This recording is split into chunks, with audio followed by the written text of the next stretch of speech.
Hey there, it's Julie Hutchison here from Think, Be, Do Leadership. And today we are talking about mood hoovers, red lighters, and railroaders in your team.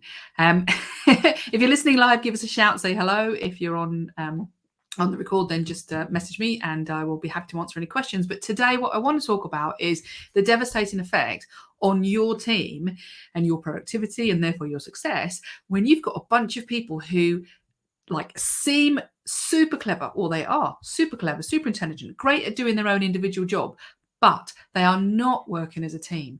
And you end up with a group of people who are working against each other rather than towards each other, or they are fighting over just about everything, or they disagree because they can, or they just sit in the corner at a meeting and cross their arms and don't engage because they're just not getting on as a team. And maybe they're not getting on with you as well, or you're not getting on with them and you're thinking, oh, they're driving me insane. And so I want to talk about that today because, well, not least because it's super, super important, because if they're not happy and they're not engaging with each other and with you, then essentially they're not going to be doing the work that they need to be doing, because they're never going to perform at the top end. So maybe you're seeing people bitching and whining and moaning. Maybe you're seeing, I think in my little comments before, I was, Felicity's moaning about the team, but she doesn't look at her own self.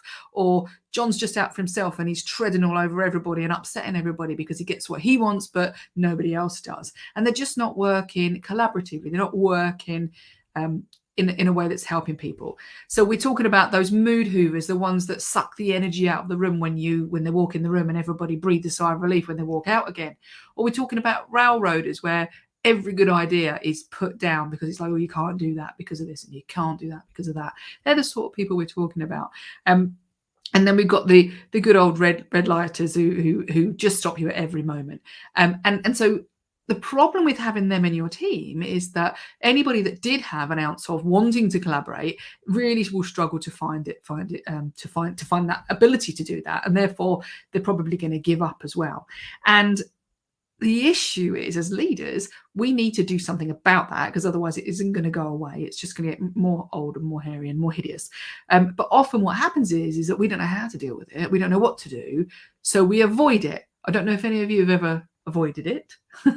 Maybe. I think we do, because we hope it's going to go away and we're like, oh, please just stop.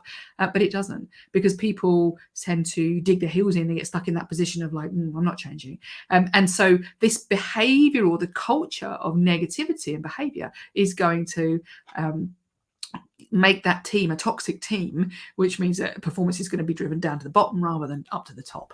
But not only that, all of those people, including the negative ones, are going to feel really fed up about working in your business. And that's the other thing, is that the impact of this on you is big, but the impact on them is big as well. It's just that they don't know how to get out of it either, because it's culturally the way that it's happening. Does that make sense? Yeah. Okay. So what do we need to do? Let me think. Well, you are their only hope, I think, because they're probably not going to come out of it themselves unless you've got somebody in there who's going to step up. And the thing is we need to change behavior. We need to change culture, but we need to change behaviors, and we need to get it out and talk about it and make it okay to talk about. And we need to create a new culture of the way which you want it to be, design that behavior, that culture, so that people are much more likely to tell you how they feel, deal with the issue when it's like this big rather than this big, stop fighting each other and start listening to each other. That's everybody. And we need to look at ourselves. We need to start with us, because often, without realizing it, we could have designed that. We could have made that happen, or maybe nudged it in the wrong direction without even knowing so. Often, if we've come up from a technical route and we're in a leadership position, it's harder to make sure that we are actually engaging people in the right way and creating the culture, because we're really good at the technical, but not necessarily good at the people side. And so we have to dig in with those behaviors. Otherwise, if we don't, what you're going to end up with is horrible, passive aggressive, uncomfortable environment where it's all about what you can't do rather than what you can do. And who wants that? Not me. Okay. So that's what I want to talk about today. And I think there's I've got to count 1, 2, 3, 4, 5 things that we need to do. Now, obviously, we've got like another 10 minutes now to talk about those 5 things maximum. So I want to give you the headlines of those things, and I want you to understand, like, well, what would you do about that? And I'll ask me a question if you would like to. Thank you, Katie. I'll see you there. I'll read that in a second. And what we need to do then is to explore how am I going to go about that. Now, if that's something that you want to get involved in, you want to find out more about that because part of your team is resonating with you, let's say, then give me a shout, because we can look at how we can help you to really dig in and make a difference in your team. But let's have a look at those 5 things. Katie, what you're saying, when we are trying to improve a negative culture, how do we make sure that we are not overcompensating into toxic positivity? Oh, maybe another video on its own. Toxic positivity. That sounds interesting, Katie. Do you mean that you're trying to be way too positive and it actually is not really, because it's actually passive aggressiveness, and you're just trying to make a point? That's what it sounds like. Not you personally, obviously, Katie, but toxic positivity would suggest to me that's a bit like that. That sounds like a great video to do, and we'll do that, Katie. Remind me. So the 5 things. Here we go. First of all, we need to have an honest conversation with people. So quite often when we're in this situation of negativity, of red lighting, of mood hoovers and all those things, we, being the whole team, don't always come in what I call an adult state to the party. And what I mean by that is that we are a child ego state of digging our heels in, or making a point, or throwing our teddies out the pram is where we're sitting. Okay. And what we need to do is we all need to put our big girl or boy pants on and come at it from an adult state and call it out. The first thing we have to do is stop poking at little bits and pieces, is actually to stop everybody and say, this is what I'm seeing. Okay, so we're like talking about the way in which the group is behaving. So we're looking in on it, and as I always say, we're looking in as if we were watching ourselves on TV, and we want to create the ability for everybody to kind of look in on that team dynamic and go, is this working? Is this really what we want? We're noticing these things. Does everybody else see it? And actually bring that to the table. So not try and fix each individual conversation, but actually have the bigger conversation. Guys, this isn't working, or girls, this isn't working. Okay, that's the first thing. Number 1, call it out in an adult way, where everybody has to sit around the table and say, do you know what? You've got a point. You might not be able to solve it at this point, but everybody understands that there is a problem and we want to talk about it. Yeah. Because sometimes it's like that elephant in the room. Everybody knows it's there, but really nobody wants to talk about it, because then you've got to deal with it. Well, here, if you want to deal with it, you've got to talk about it first. Okay, that's number 1. The second point is that, imagine this, and I'll give you an example. When I was a police officer for a long time, we used to have a daily meeting where everybody turned up. It's like an intelligence meeting. We were to be briefed. I was an inspector. We were to be briefed on what's gone on overnight, what you need to do for the day, and all these things, and the risks, and blah, blah, blah. But the problem is that everybody was so scared that they were going to get stabbed not literally stabbed in the back, hopefully, but they were going to get told off or made to look a fool, or they didn't know something, that they spent an hour before the meeting researching everything that the intelligence unit were going to tell us in the meeting. So if you can imagine, there's like, I don't know, 10, 15, 20 people in this room, and they've all spent an hour researching stuff that they're going to be told in the meeting. So that's 20 hours of work for something that somebody else is supposed to be working on and telling us anyway. Big waste. Why did they do it? For this reason. It wasn't safe not to. Okay, it wasn't safe to be genuinely briefed on something. Why not? Because the culture was, if you didn't know it, then somebody was going to call you out and make you look stupid, and they were going to ridicule you or do something that's going to make you probably end your career. Yeah. So everybody was too scared to actually just let it be what it should be. And so they're scrabbling around, making sure that they knew everything, covered their backsides. And maybe that's what's happening here.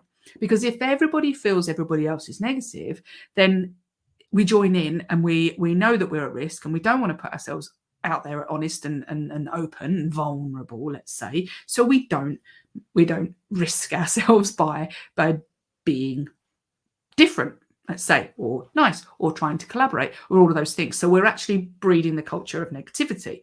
So in order for people to stop doing that, we have to make it safe. So safe to speak up, safe to say, I don't think this is right. So what we need to look at is, in your business, in your team, is it actually safe to challenge? Is it safe to speak up? And for anybody that ever does, the way to make it safe is one, first of all, you start, you be vulnerable, and you be honest. Okay. For example, you might say, as I said, we've called it out, let's say, and then you might say, do you know what? I'm realizing that there's a lot of negativity and I really want to change that. And I know that it can be me at times. And you might even give an example. So you're allowing yourself to say, do you know what? I might be part of this problem as well. And I'm willing to be vulnerable and speak up. And then you can ask others to. Okay. Now, that's the first part, because you can't do that until you've done that openness for yourself. The second part of that, to make it safe, is when anybody ever says anything honest and open and vulnerable, it has to be rewarded, let's say, by you listening and you're not ridiculing and it being safe to do that. So you have to prove it. You have to demonstrate that when somebody does do it, that they don't get their heads chopped off when they stick it above the parapet. Okay. So that's number two. Make it safe, an environment of safety. And you call that out when other people are not making it safe. Okay. The next one I say is create a new norm. What do I mean by that? Well, at the moment, like if I stick my hand up or I put my head above the parapet, that's not normal. That's risky, as we've just talked about, and it wasn't safe. Now it's kind of safe, but it's still a bit unusual. So we need to create a normality where we do talk about the behaviors, we do talk about positive stuff, we do call out people when they are being awkward or ugly about things or difficult. Okay, so we challenge it, and we challenge this in a really positive way. Now, on our conflict program, or should I say not conflict program, how to deal with conflict. It's called Conflict is Your Friend. So how to deal with conflict properly. What we do there is we show you strategies for how to have those conversations so that you can call out that behavior, but you can do it in a way that creates a better behavior. Okay. Katie, who's on this call, has been on a module of that and has learnt some fabulous techniques there, which we have talked about in other lives. But I want you to create a new norm. So I want you to start you being open, honest, and asking people to be open, honest, and having those conversations outwardly about the way in which you have the conversations. It sounds weird, a conversation about conversations. But what I mean is you're talking about the dynamic, you're talking about what you want to see, you want to see these behaviors, and then you have to demonstrate that. Okay, you need to make it the new norm so that it's expected. Now, let me give you an example. I've got to give you an example now. Let me think. If everybody I'm going to go into school now. If everybody in the school is used to being like really negative about little Johnny, and that's the way it is, then some people are going to feel like, oh, I don't want to be nice to Johnny because I'm going to get left out of the group. Yeah. So we know that people will do that. And that happens in teams in business. So what we need is people to say, no, I'm going to go over here and I'm going to do something different. Come with me. And you need to make it better to be over there than to be over with the horrible section. Yeah. So you create a new norm. You bring people with you, and you do that by showing up yourself in that way and then rewarding every single tiny piece of behavior that you see and telling people what you're looking for. Okay. And you make it the good gang, better than the bad gang. That's just simplifying it a little bit too much, I know. Anyway, the next one I've got here is reward. I think I talked about that as well. Reward openness, okay? Reward people for collaborating. Reward people for being vulnerable. Reward people for the behavior that you want. Not like a little child patting them on the head, but just an acknowledgement of like, thanks for that, Bob, or that was really helpful, Julie, or thanks for showing that there because that's really helped everybody else to understand that they can speak up as well. Honest, open words to people that are human, that will make them feel like, actually, do you know what? I've done a really good job there. And the last point on my little list here is, I did mention it a little bit actually, which is that it all starts with you. Okay. Nobody, as a leader, nobody will follow you unless you are going to, well, they're not going to follow the change unless you do this first. Okay. So what I want you to think about is, how do I show up? And we work on this in our Leader Launchpad. We work on this in our Confident Communicators course, and we work on this in our conflict course because it's so important. If you want other people to change, you have to go first. Okay, so we have to then get some feedback about our behaviours. Be honest. You know, it's a big boy and girl pant moment again. Is asking for feedback, checking with people. You know, where do you think I'm being negative? Where do you think I'm a mood hoover? Where do you think I'm a red lighter, as in I'm stopping stuff from happening? And getting that feedback and really getting a good idea of, okay, that's me. What do I need to do to change here? Because if you Who was it who said, "Be the change you wish to see"? I've no idea, but it was a great quote. But whoever said that was totally right. You have to step up here and show them the way. Okay, and so let's summarize there. Call it out in a meeting or whatever you want to do, and actually have an honest conversation with people about the way in which the dynamic of the team is working. 2, make it safe to say, make it okay to be vulnerable.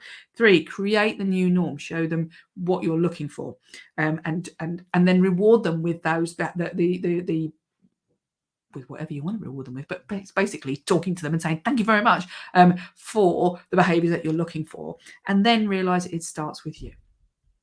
Okay, that is almost, it's just over 15 minutes. Oh, thank you, Katie says it was Gandhi. I probably should have known that, shouldn't I? Thank you, Katie. Thank you very much for listening. We're just over 46 seconds too many now, probably for me laughing. If you would like some help in actually dealing with this in your business, in your team, then give me a shout, because obviously this is all very well me talking about this, but it's sometimes a little bit more difficult to actually implement. And what we do at Think Be Do Leadership is to help people to tackle some of these issues in really simple, practical ways. That means that you can get on with your business, you can grow your business, you can be the leader you want to be, and you can get the results that you want to get. Okay, so give me a shout, Julie at thinkbedoleadership.com, or just message me and we can have a chat and see how I can help. Okay, thank you. Thank you, Katie, for your Gandhi comment, and and for anybody else who's listening, have a lovely day, and thank you, and we'll see you very soon for next week's live. Bye-bye.